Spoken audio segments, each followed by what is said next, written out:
nous allons étudier aujourd'hui le détail des comptes de résultats et en particulier les charges, c'est-à-dire, rappelez-vous, tous les comptes qui commencent par la classe 6, autrement dit par le numéro 6. Alors donc pour ce faire, on va d'abord voir les charges d'exploitation, puis les charges financières, puis les charges exceptionnelles, puis la participation des salariés aux fruits de l'expansion, puis l'impôt sur les bénéfices et assimilés. Autrement dit, conformément à ce que nous avons vu la dernière fois, nous allons étudier toutes les charges en détail. Ici, c'est les grandes, rappelez-vous, les grandes parties, d'accord ?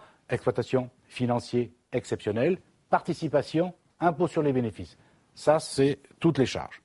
Donc, on va les reprendre en détail. Donc, parmi les charges d'exploitation, donc, vous vous souvenez, les charges, ça commence par 6. D'accord. Quand je dis que ça commence par 6, le compte 6. Ici, nous avons d'abord les charges d'exploitation. Dans les charges d'exploitation, ce sont les comptes qui commencent par 60 jusqu'à 65 plus 681. Alors, je vous ai demandé d'avoir le compte de résultats détaillé dont nous avons parlé la dernière fois pour la foire devant vous, vous voyez. Donc, les charges d'exploitation, j'ai bien mis les comptes 60 à 65 plus le 681. Dans un vrai compte de résultats, le premier poste qui apparaît dans les charges d'exploitation, c'est le montant des achats de marchandises. C'est le compte 607. Pourquoi ? Parce que tous les achats commencent par 60. 6 les charges, 60 les achats. 607 achats de marchandises. Alors certains d'entre vous pourraient me dire, mais vous êtes gentil monsieur, mais pourquoi ils n'ont pas commencé par 601 ? Puisque 601, ça existe. D'accord. Alors là, c'est pas moi qui fais en vouloir, d'accord, c'est le plan comptable qui a été fait comme ça. C'est-à-dire qu'on commence par convention dans un compte de résultats parmi les charges d'exploitation par les achats de marchandises. Donc c'est le compte 607. Alors qu'est-ce que c'est qu'une marchandise d'un point de vue comptable ? C'est un bien destiné à être vendu en l'état. Donc ça veut dire en français qu'il n'y a pas de transformation du bien dans l'entreprise avant la vente.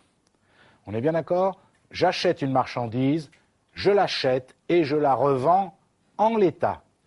Attention dans les cas pratiques, les exercices ou dans le cadre d'un examen. Parce que selon ce que vous achetez et selon qui vous êtes ou quelle activité vous avez, pour certains d'entre vous, ça sera peut-être une marchandise, et on verra que pour certains d'entre vous, ça pourra être, par exemple, une matière première. Ce qui doit, faire la différence sans ambiguïté, une marchandise, c'est quelque chose que j'achète et que je revends en l'état. Je ne la transforme pas. Je vous ai donné un exemple. Dans une librairie, l'achat de livres constitue un achat de marchandises. Elle achète des livres, elle revend des livres. Elle ne les transforme pas. D'accord ? Ensuite, vous avez un poste qui s'appelle RRRO sur achat de marchandises. Alors, RRRO, rabais, remise, ristourne, obtenu, entendez, obtenu par l'entreprise. D'accord ? Et c'est le compte 609,7. Alors, vous avez vu la logique. 607, achat de marchandises.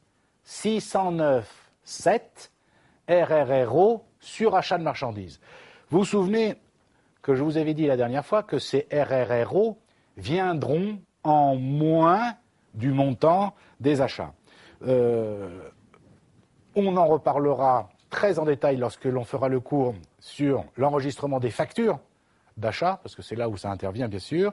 Comprenez déjà intuitivement que ces RRRO, rabais, remise, ristourne, vous comprenez, ce sont des rabais, remises, ristournes, attention, accordés par notre fournisseur et donc obtenus par nous et qui donc arithmétiquement viennent diminuer le montant du prix d'origine de la marchandise.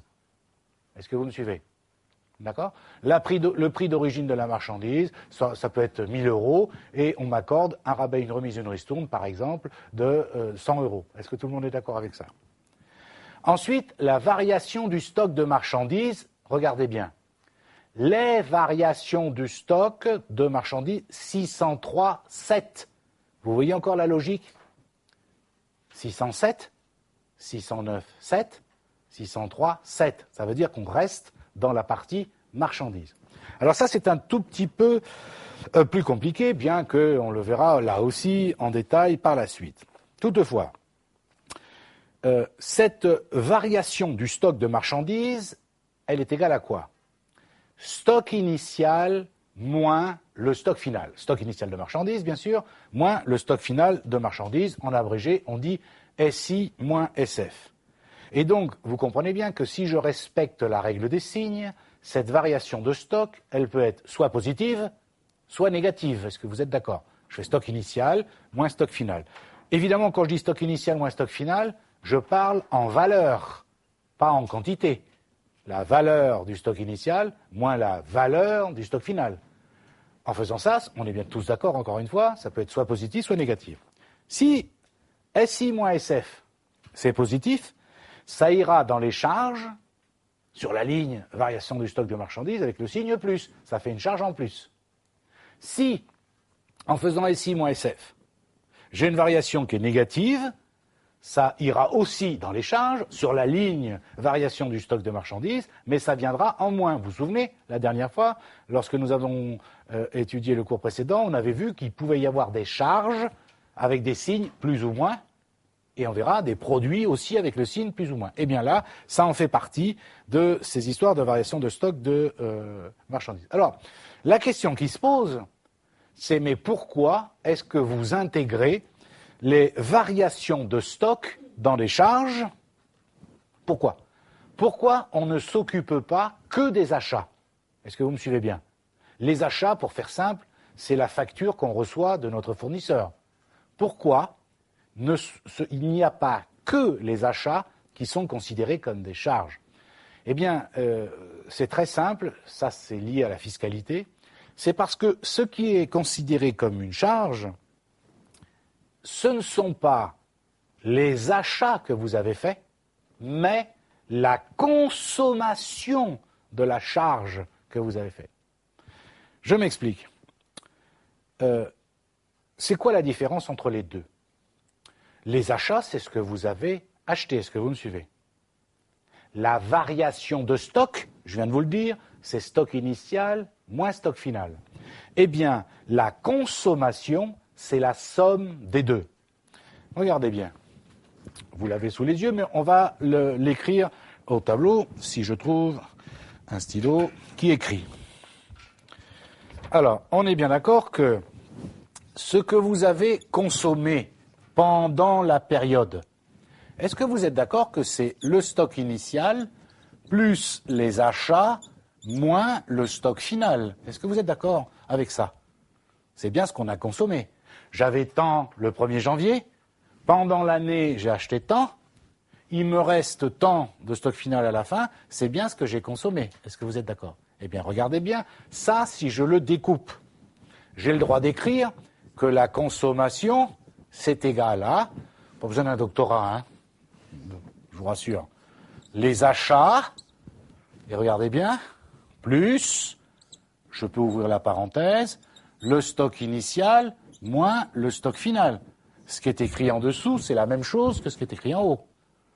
Eh bien, c'est ça qui apparaît dans un compte de résultat. Vous avez bien une ligne qui s'appelle achat de marchandises, et en dessous, qu'est-ce qu'on a dit? Variation du stock de marchandises. Ben, plus, en dessous, la variation du stock de marchandises. Et la somme des deux fait bien la consommation. Donc, pour avoir la consommation, on prend en compte deux éléments, les achats plus la variation de stock. Et sachant bien que la variation de stock, je respecte la règle des signes, et donc elle sera soit positive, soit négative. Est-ce qu'on est d'accord? Alors, je vous ai donné deux exemples dans le cours, évidemment pour bien vous montrer que ça peut être positif ou négatif. Premier exemple, le stock initial 15 000, les achats 100 000, le stock final 20 000.